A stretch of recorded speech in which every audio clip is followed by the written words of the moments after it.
Friends, আজকে আমাদের বিষয় হচ্ছে রিলেটিভ প্রোনাউন। দেখো, রিলেটিভ প্রোনাউন কাকে বলে?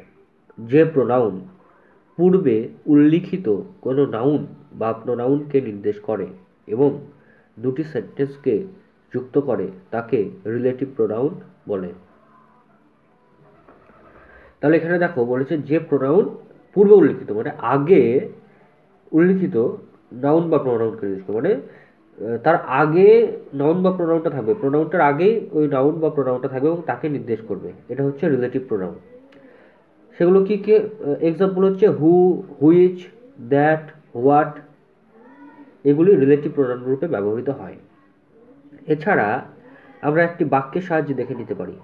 This is the book that you give me. বলছে এই এই হচ্ছে বইটি যেটি তুমি আমাকে দিয়েছিলে। তাহলে দেখো এখানে বুক মানে বইটি, তারপর আছে দ্যাট যেটি, তাই না? বলছে এটি সেই বইটি যেটি তুমি আমাকে দিয়েছিলে। তাহলে এই যে বুক, এইটাকে নির্দেশ করছে এই দ্যাট প্রোনাউনটা।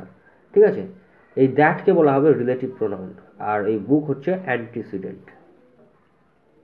ঠিক আছে বন্ধুরা, আশা করি তোমরা বিষয়টা বুঝতে পেরেছো। চ্যানেলটিকে তোমরা সাবস্ক্রাইব করে দাও। আবার দেখা হবে পরের ভিডিওতে। ধন্যবাদ।